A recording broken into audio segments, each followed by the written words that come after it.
Hi, I'm RCKicks. On today's show, well, we're checking out something completely different, but it is vintage, but it's not from the usual suspects. It's actually from Traxxas, and it's this model 2410 1995 Traxxas Bandit, the original Bandit. And this is not easy to find, especially in the UK. I've been after one of these for about a year and a half, and you just can't find them. They do come up now and again in the UK, but they're usually quite ropey, and I wanted a really nice one with all the bits and pieces. So luckily that's what I have now. So in this episode what we're going to do is unbox it, take a look at it, look at all the instruction manuals and everything. There's quite a few eye-opener bits in it, so it's really interesting to see. So stay tuned. Hit it, Charlie.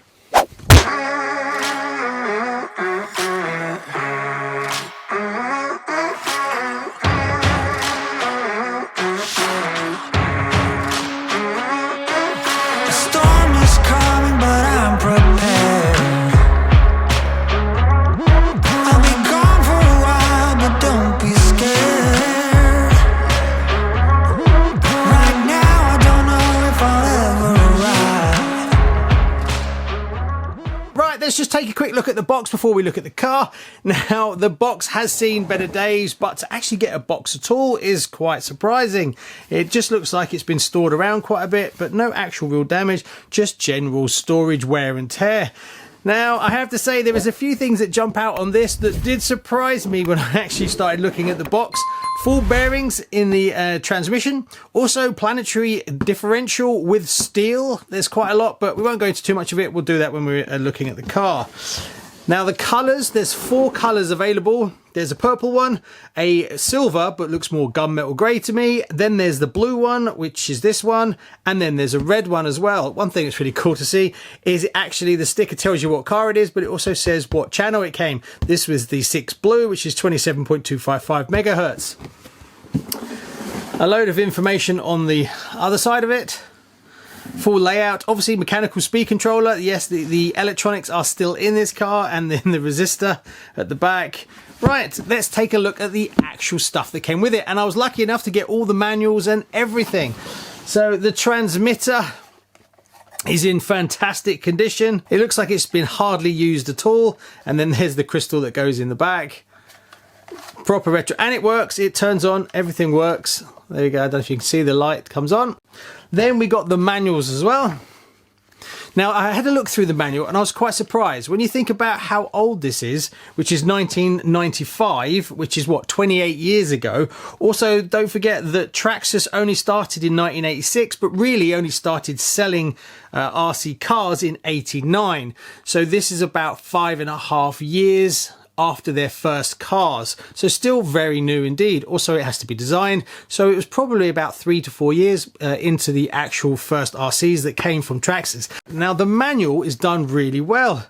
It is a full blowdown build guide, so there's step-by-steps on how to build it, which I was surprised to see, because obviously a lot of people think that Traxxas was just pure ready to run back then, and there was no instructions, it was just throw the battery in. So this is really good to see.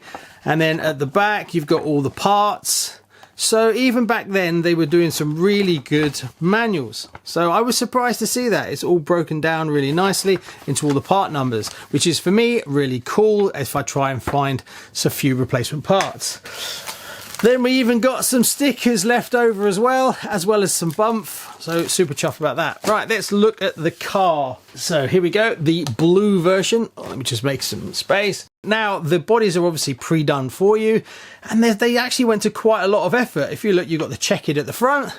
Then you go into like a fade, and then there's the black, then there's the color that changed at the back. So they actually put quite a lot of effort into doing the bodies for these, and it does look really good.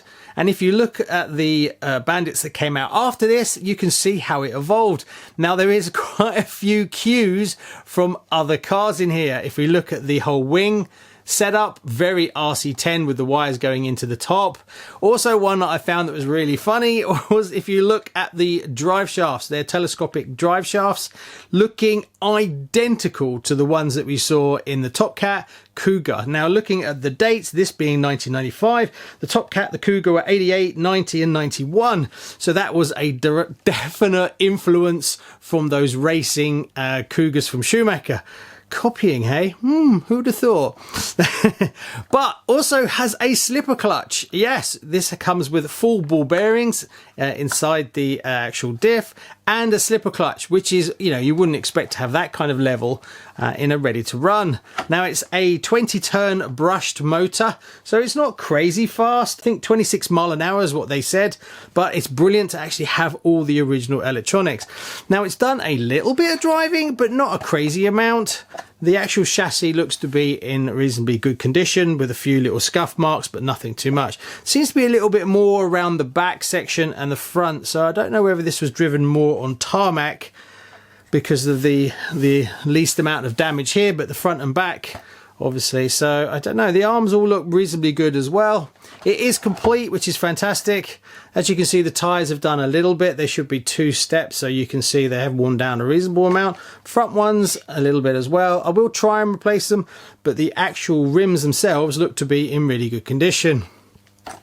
Body has a tiny little bit of damage at the front here, but hey, you can live with that. Over after all these years being put on and taken off, that's kind of normal. Right, let's take the body off and have a look.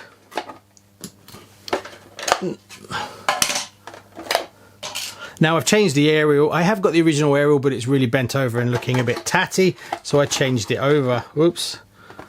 And then, so there we go, all pre-done. Right, let's have a look.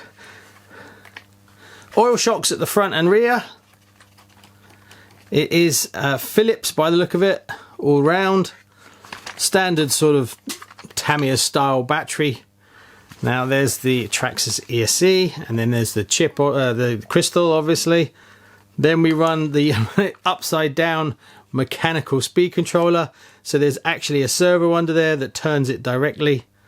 And then it runs to the massive resistors at the back. Look at the size of those, they are huge. The chassis is fiber composite, which is good to see.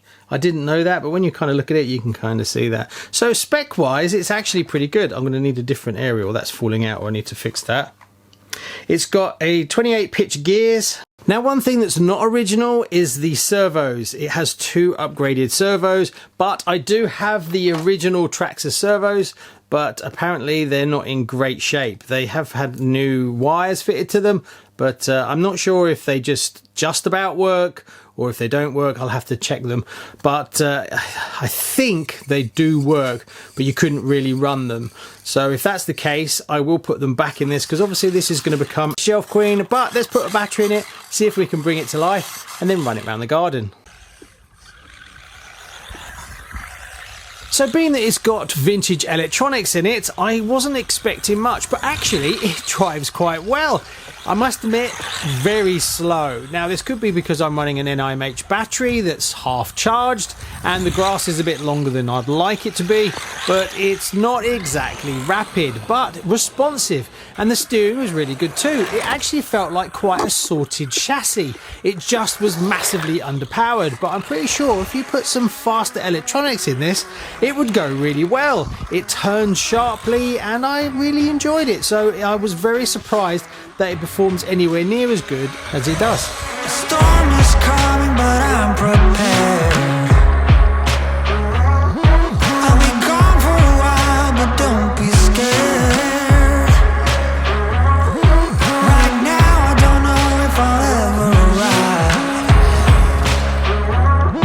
Where the grass is green, we're still alive. So there you go, super chuffed. Comment below, let me know what you think. And it's definitely going to go into the collection, as it's one that's just been so difficult to find. Now, it's not perfect if I can find a new front bumper and maybe some new tyres, but I'm not holding out for much luck that I'm going to see any soon. But I'm not in any rush, so I'll just keep an eye out on the interwebs and hopefully they'll turn up one day. Thanks very much. Please like and subscribe. See you on the next one. Bye-bye.